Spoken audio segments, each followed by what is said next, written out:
That's no good. You're live. Oh, coming in On hot. Instagram, at least. All right, Hey, you're live guys. here too. We're live. All right. I'm Michael Symon here. How are you doing? Hanging out in my kitchen. We are cooking out of Fix It With Food this week. Every Meal Easy. It is my new cookbook. It's the second version of Fix It With Food, which is anti-inflammatory eating.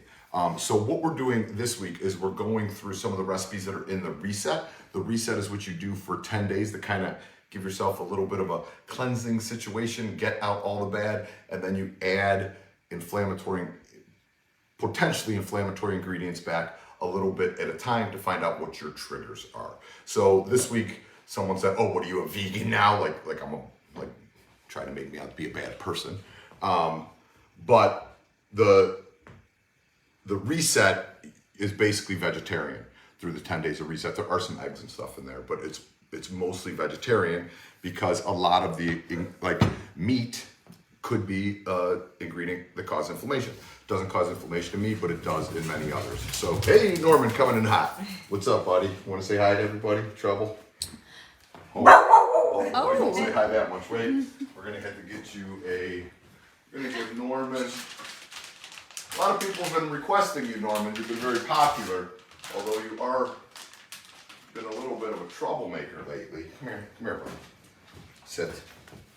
Do you want a bully? Okay, stay. Good boy. Okay, get your bully stick. See you later. Go on. And he's out.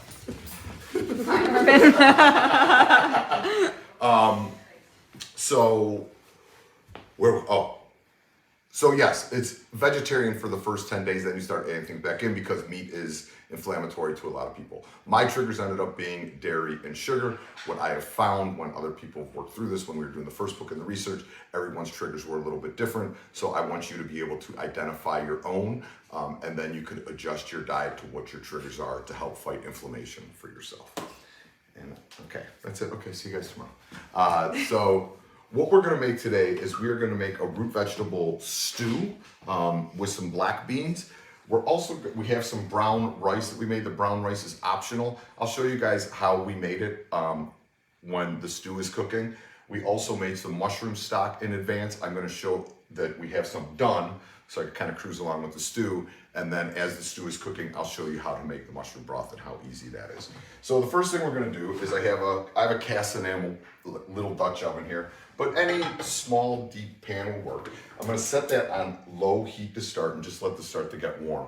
I'm also making a double recipe today because it's 6 o'clock. I'm gonna be done at about 6:30, and this is gonna be dinner for myself, Katie, Alexa, and Liz also.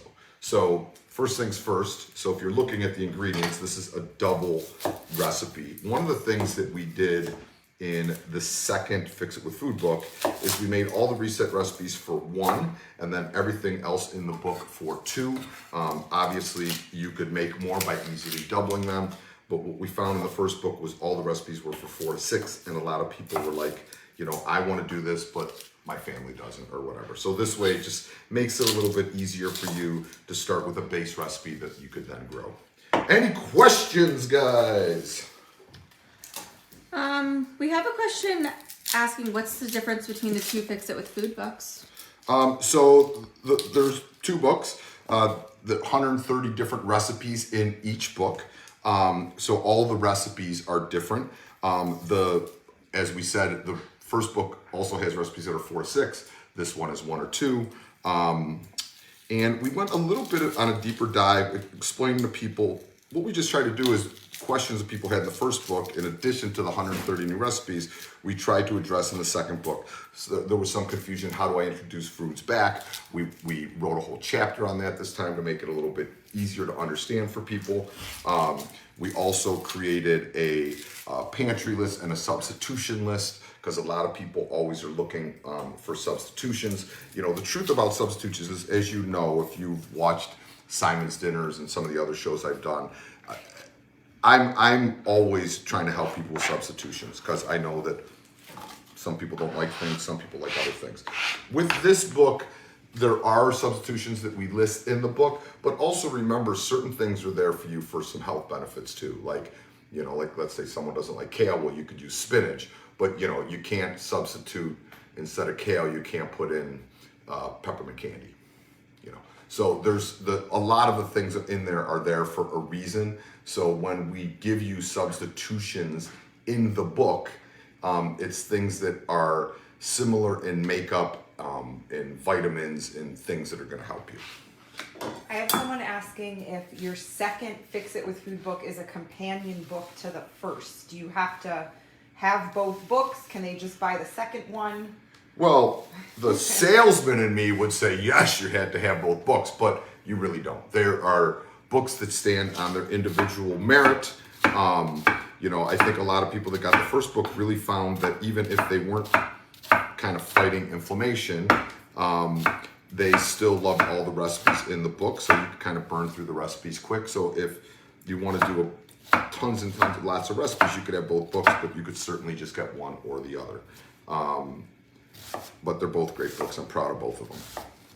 I have a couple bean questions. Mm-hmm. Do beans and legumes generally trigger inflammation? And can you substitute a different type of bean in this recipe?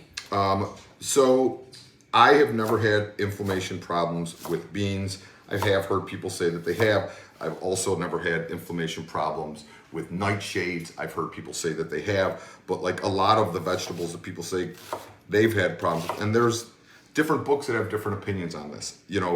I am not a doctor. I don't pretend to be a doctor. This book was written for me by I suffer from RA and discoid lupus, so I had a lot of discomfort. I had to kind of learn how to eat to fight that discomfort, and then we wrote books about it. So, we learned a lot as we went. We saw how we reacted, and other friends of mine that suffered from inflammation reacted. But like a lot of people will say, tomatoes are a nightshade, they cause inflammation issues. Tomatoes actually are very helpful to me as far as inflammation goes. So I think what it really is about is everyone is a little bit different, and you have to learn your own body a touch. So pan is hot. I'm gonna put in a little bit of fat. I'm just using olive oil here. Any like olive oil, avocado oil, grapeseed oil would all be great here. Don't use hydrogenated oils and fats. And yes, you could substitute different beans other than black beans, no problem whatsoever in that sense. Let me turn up the heat a little bit here. We actually have quite a few people asking, how do you know, what does inflammation feel like, basically? How do you know if something is causing you inflammation? Well, what are the signs? I mean, the inflammation that I suffer from the most is joint pain. So like if you suffer from a lot of joint pain, that is a very good sign that, because of my RA, that is a very good sign that you suffer from inflammation. But remember, inflammation, in addition to just discomfort that it causes you, also is, cancer is caused by inflammation. A lot of problems that you have within your body and different diseases and things that we have is inflammation based. So I don't think, even if you're not suffering from direct pain like RA or some gut issues or things like that, they're just eating a diet that is high in anti-inflammatory foods and rich in anti-inflammatory foods, and eliminating some of the foods that cause inflammation is going to benefit you in tons of different ways. The key is that the food is delicious. When we started, when Katie, say hi, Katie. Say hi, Katie. Hi, Katie. Katie and I have worked on 6 of the 7 cookbooks together. She's my culinary director. You've also probably seen her on Iron Chef with me and Throwdown. But when Katie and I started doing a lot of the research for these books, there's a million different things that people say. So it was more trial and error for me, and I'm trying to pass on what I learned to you. But the other thing is that my brain just went. Obviously, it's not helping my memory. How does inflammation feel? Let me throw these jalapenos in. Onions are in. I have 2 small onions. I'm putting in 1 jalapenos. I left the seeds and the stems in because I like things spicy, so that's gonna go there. and that goes over how you. So yeah, so sometimes you may not feel it, but it might be present, I guess, is at the end of the day.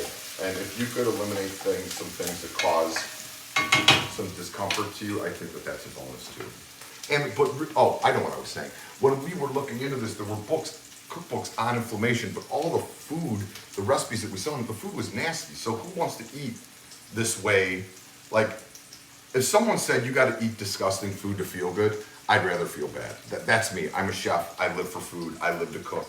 So I want things to be delicious. So it was our first goal was make delicious food. And once we got delicious food, then we're like, how do we make this, fit? How do we make this food good for people and reduce inflammation? But delicious was the first goal. So would you say that you use food as your medicine? A few people are asking, is that how you regulate? I am not on any medication for my discoid lupus or my RA. So yeah, so for me, food is medicine. Now you should talk to your doctors, obviously, first about these kind of things. But I will say that when I changed the way I ate and was aware that dairy and sugar were my problems, not saying I never eat dairy and sugar, I still do occasionally, but I know that they're going to cause me some pain. But I would say 85 to 90% of the pain I had from inflammation went away by changing my eating habits. So it was a big difference for me. So the onions and the garlic is sweating. To that, I'm gonna put in about a teaspoon of cumin, and we're gonna let the cumin open up in the fat, which is gonna bring out the flavor.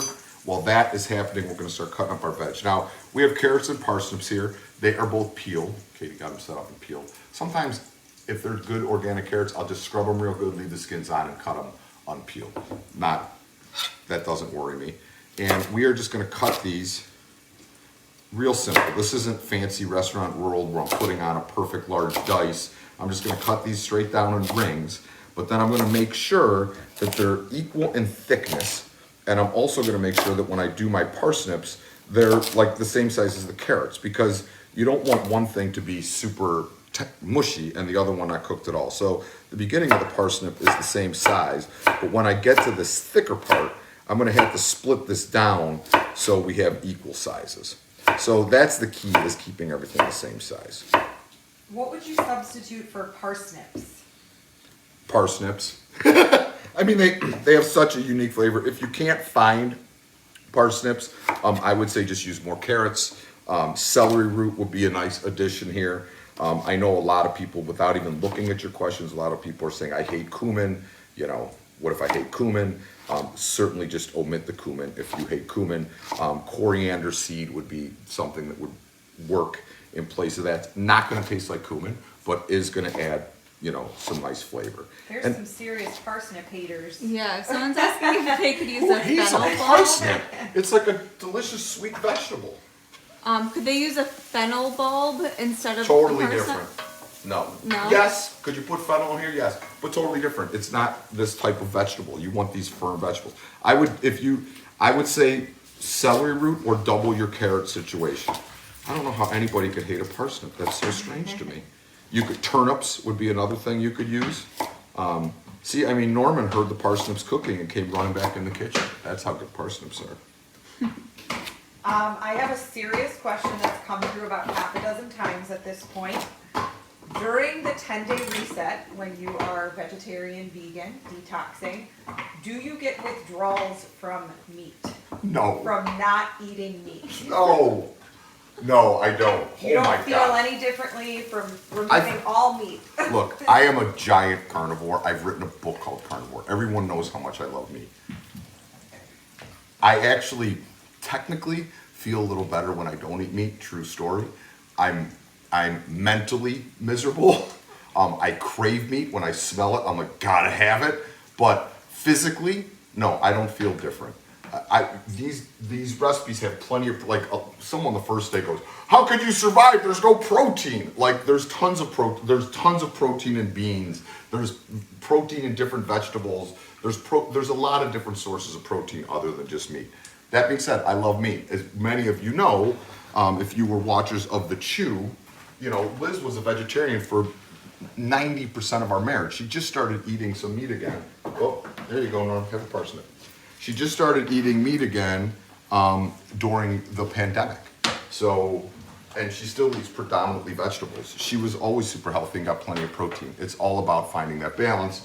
You know, if you say I'm a like, I have a friend who may be watching today, Jim Salmon, who he had some heart issues and he became a vegan and was very disciplined about it for a long time and got a lot of things in check for him personally. He needed to do personally. But then, you know, he would be like eating potato chips because like they're vegan. Well, they're potato chips. Like, so it's a delicious snack, something good to have every once in a while, but you can't live off potato chips if you're a vegan. If you're a vegan, you gotta do a good amount of research to see how you bring in other proteins that you might have been getting from meat. Nuts are another great protein source also. All right, so in here, I have my parsnips. Why don't you guys come and get a little view of this? So I have just come right by Norm, he's fine. So we have our jalapenos, our onions, our parsnips. Those are cooking away. I'm over about a medium-high heat now. And to those, I'm gonna add my tomato paste. And I'm gonna add the tomato paste in the corner here. And we want that tomato paste to then, I'm gonna let it brown and get a little bit rusty in color. And that brings out its natural sugars, which is gonna bring in some natural sweetness. If you just start adding liquid right away to this, you're not gonna bring out all the natural flavor and natural sweetness of the tomato. All right, so that's gonna take about 30 seconds, then we'll start adding our liquid. Wait, you guys gotta get a camera shot of this. I guess Norman also does not like parsnips. Yeah, apparently not. Oops. We had a few questions about that tool you were using to put the vegetables in, your favorite Oh, tool over so here. one of the things, if you guys watch me cook a lot, you know, I always obviously have a cutting board. I have a chef knife, I have a bench scraper. You could get these online, these bench scrapers online. They're very inexpensive, a couple bucks.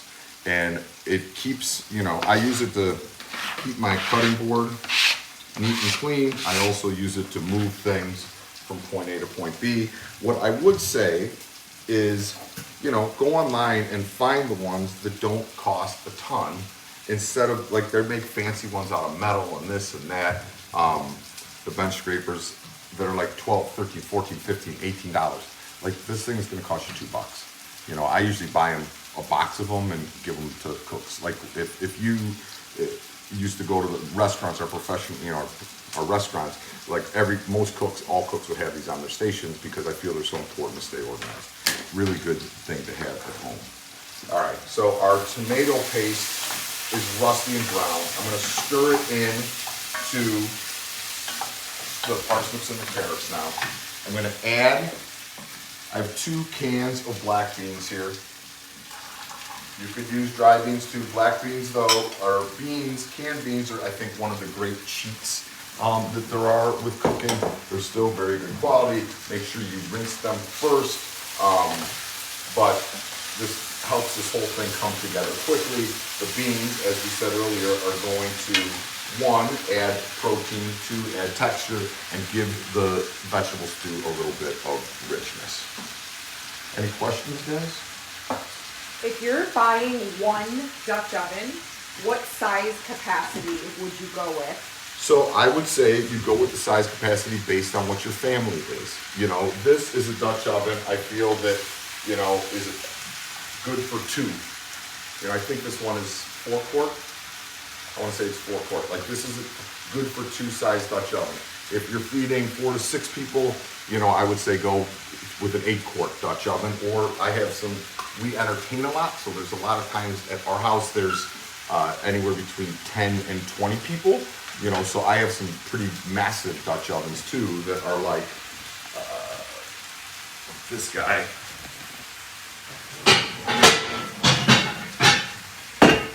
You know, this thing is big, but like if you're feeding, if you know you need to feed a ton of people all the time, go bigger. If you're just feeding for a couple people, go smaller. And this one is made in France. I don't even know how many quarts this is. I'm going to say this is 12 quarts. At least, I think. Do you have a favorite brand of Dutch oven? This is a Staub. I really like Staub. They're expensive, but they do last forever.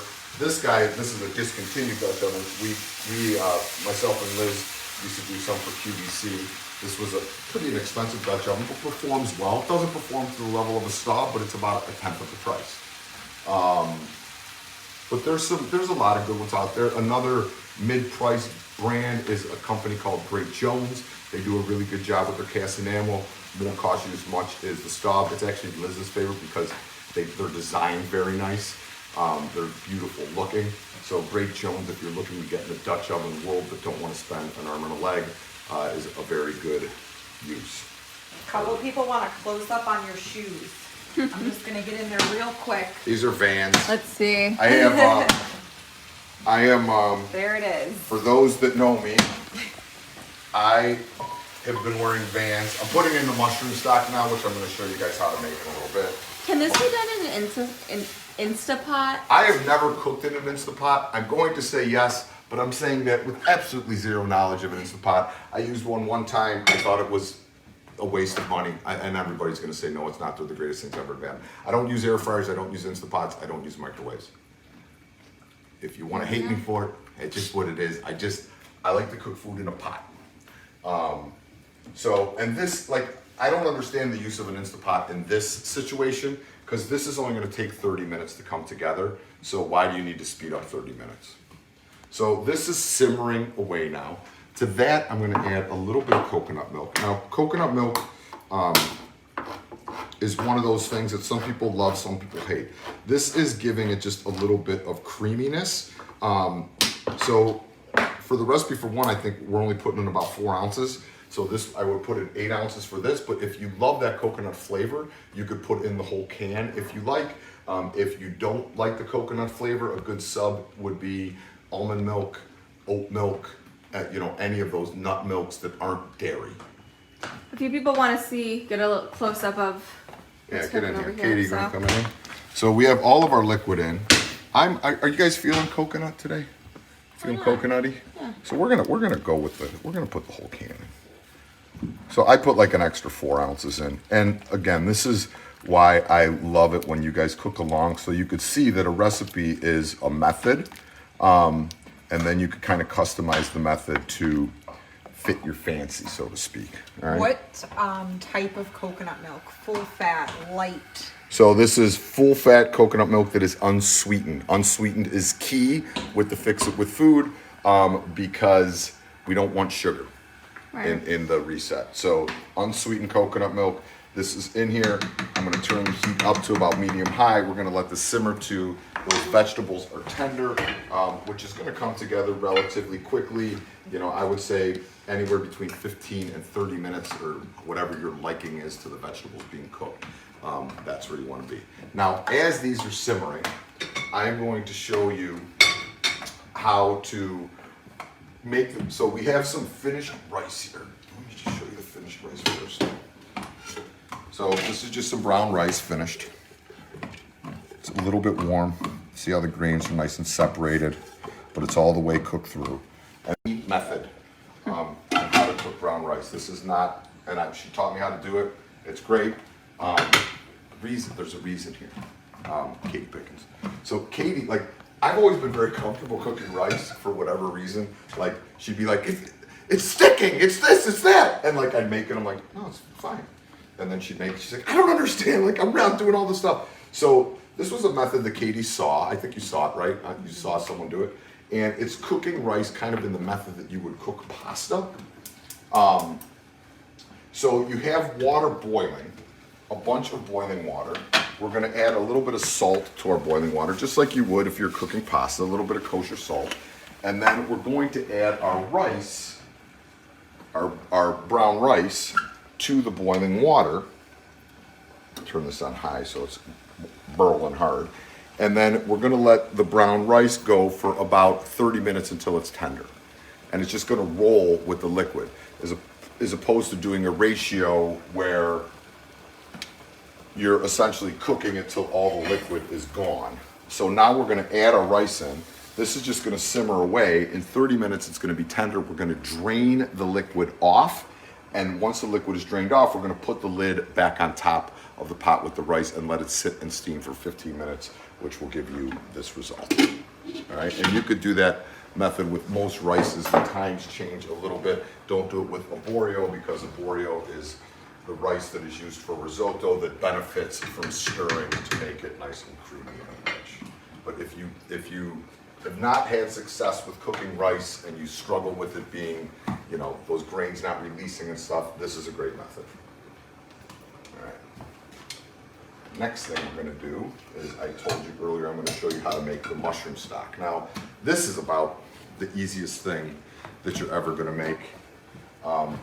I would say make a good amount of this because it's going to hold in your fridge for about 2 weeks, or you could put it in ice cube trays and then put the ice cubes into Ziploc bags. It'll hold in your freezer for 4 to 6 months, and you'll have this very flavorful stock in your fridge.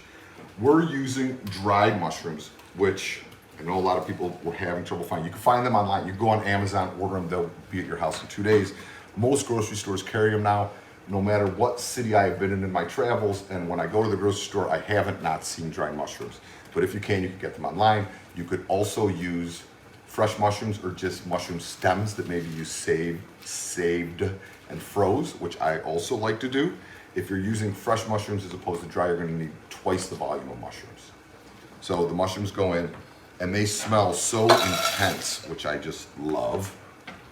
We also are putting in a little bunch of thyme and a little bunch of sage. We're putting in turmeric, whole black peppercorns, which, remember, the turmeric or the black peppercorn helps activate the turmeric. We are putting in some big chunked fresh ginger. This is going to cook for an hour and a half, so things could be big and chunky. You don't have to dice them up small because they're going to release their flavor. Some celery. Can you use any type of dried mushroom? Any type of dried mushroom will work, and you'll get the benefits from it. If you are allergic to mushrooms, hate mushrooms, think mushrooms are going to make you crazy, these aren't the magic mushrooms, guys. If any of those things, you could certainly use a vegetable stock here, but there are some health benefits to mushrooms, but you could sub vegetable stock here in case. In the reset, you wouldn't want to substitute a chicken stock or a beef stock because we're trying to eliminate meats from the reset for the 10 days. Do you rinse the rice before you cook it? I am not a rice rinser. I've seen it a million times in books. Rinse it, rinse it, rinse it. I don't rinse rice. I never have any problems. So I don't rinse rice. What about the I've seen beans? Katie rinse rice 1,000 times. The beans you rinse, the canned beans you rinse thoroughly. Okay. I split a head of garlic in half. That goes in, skin on. Onion, I'm also going to leave the skin on. And we're going to quarter it in the pot. And 2 bay leaves. That's it. You could leave this unsalted if you want. You could salt it at the end. You know, you could omit salt completely and worry about making sure that your stew is salted. And then we are just going to fill this pot up with water. And to the top, I'm going to bring it up to a boil, reduce it to a simmer. And once it starts simmering, it cooks for about an hour to an hour and a half, or until the flavor is at a point that makes you happy. You then strain it, and it's good to go. You could use it for stews, you could freeze it, you could refrigerate it for 2 weeks, freeze it for 6 months, or use it immediately. But for vegetarians out there, this is a great, easy stock to make.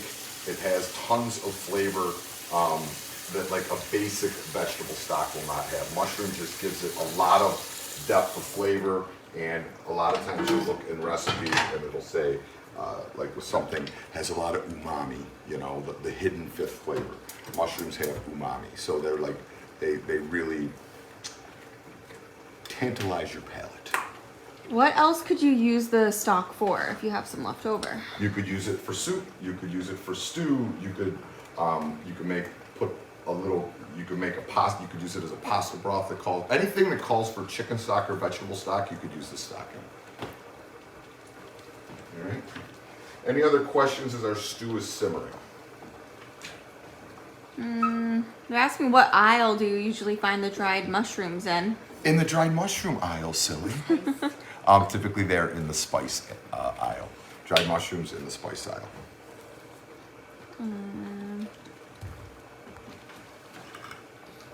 Why peppercorns instead of cracked pepper?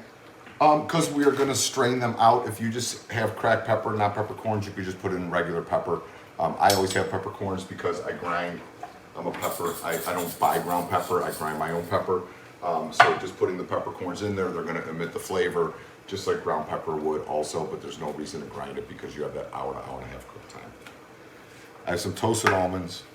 I have a lime to finish, and I have some cilantro leaves. If you don't like cilantro, flat leaf parsley, basil, fresh mint are good substitutions. There's lots of people with induction style cooktops, glass top. They're asking about pans to use on those. Do you have favorites that kind of last with that type of cooking So range? cast enamel pans are if it's induction, pans will be labeled on the bottom nowadays if they work on induction. Most cast enamel pans do that I have come across.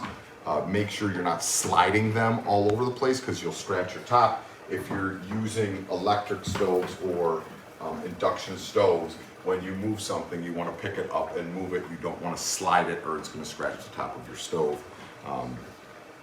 If the scratches don't bother you, move it around.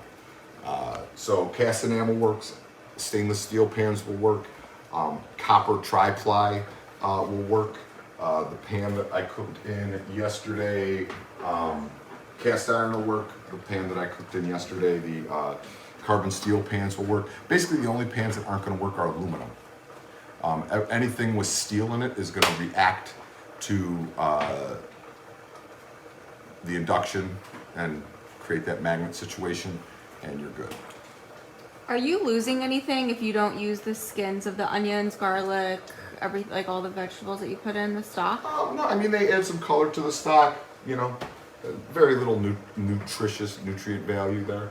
But if they're asking that because they bought peeled garlic and peeled onions, I would say don't do that.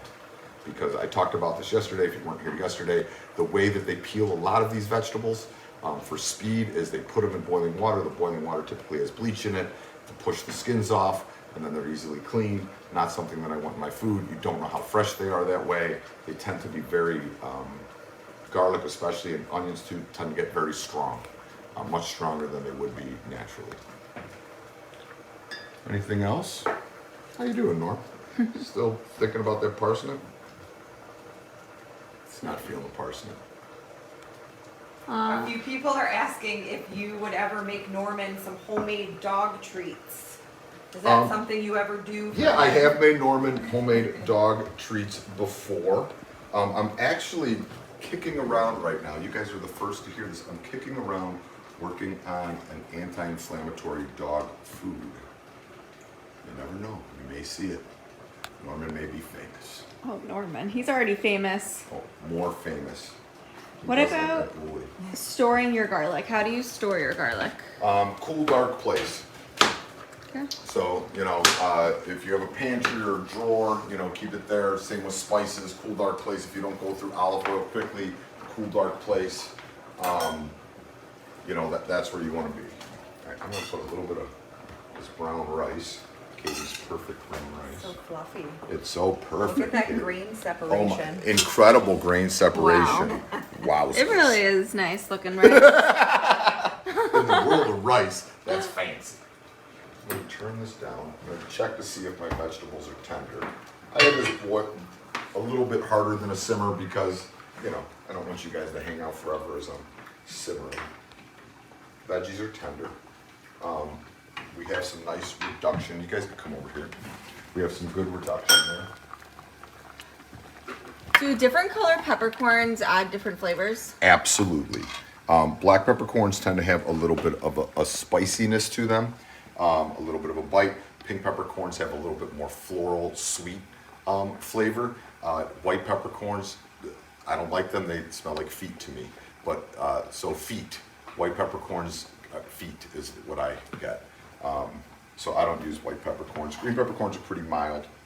All right, so look at this. We're going to take this stew. guys can come in close here. And we're just gonna ladle it over the rice. As I said, the rice is optional, but to me, it kind of finishes the game. I'm gonna get a little bit more of that liquid. And then what I like to do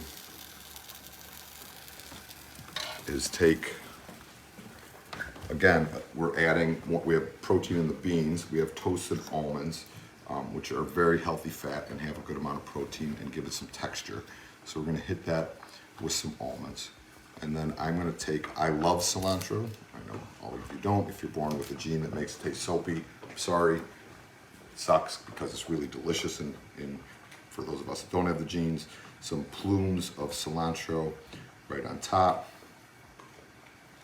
And then I'm just gonna hit this with a little bit of lime juice to finish. That little acidity that kind of cuts through the richness and goes great with those cilantro, coconut, all these flavors in here. So, lime on top. And that is it. Can you tell everyone what you made? I don't know. I'm just kidding. So we made the root vegetable stew today with black beans. Super simple. The rice is optional. It has mushroom stock base, black beans in there for protein as well as the nuts. This is a great anti-inflammatory meal, and we have it in the reset section of the book, but I'm telling you, this is one of the ones, we had a vegetable stew in the first book too, that people tend to go back, even if the red meat is not a trigger for them, they tend to go back to quite a bit if they don't have dairy problems, but because it's just so delicious and comforting. Any other questions? People just want to clarify that the books aren't completely vegan. It's just during the reset when. Okay, we'll go over that. Yeah. I have a lot of people asking the name of the book, where to get it, All right. they want to see it. Okay, here's the book. Fix it with food, every meal easy. What it is an anti-inflammatory cookbook. What we're cooking this week is out of the first chapter of the book, which is called The Reset. It is a 10-day reset. It has all the meals in there, 3 meals a day to get you through the 10-day reset. There's 30 recipes in the reset section of the book. The reset section of the book is predominantly vegetarian. The rest of the book is not, but there are a lot of vegetarian recipes in the book throughout, in addition to the 30 that are in here. There's also gluten-free recipes, sugar-free recipes, dairy-free recipes throughout the book. Once you identify your own triggers. This is the second Fix It with Food book. The reason I wrote the book is because I suffer from RA and discoid lupus. I had to kind of change the way I eat to make myself feel better. It worked, so we did a book. We've done 2 of them about it. What were the other questions, Katie? I think they're covered. Where can you get the book? Oh, where can you get the book? So, Target, Amazon, local bookstore, Barnes & Noble, all those are, I would always say, check out your local bookstore first, support local places. If not, you could order it online from Amazon, Barnes & Noble, and Target. And you could get it in store at Barnes & Noble and Target also. Will this stew help Baker Mayfield's throwing arm? Not even funny. Whoever that is, Pittsburgh fan, where are they from, Katie? They're real proud of themselves. They think they're really funny right now. Baker injured his left shoulder. Baker will be back next year with a vengeance. You mark my word, all you other fans. And you know what? All you other fans and the Cleveland fans that somehow think it's okay not to cheer for someone on your own team. Get a grip, you people. I ride with 6. That's all I'm saying. We will see you tomorrow. It's going to be a good Super Bowl in 2 weeks. We'll see who wins there. But next year, baby, 6 Browns Super Bowl. Book it. Bye, everyone.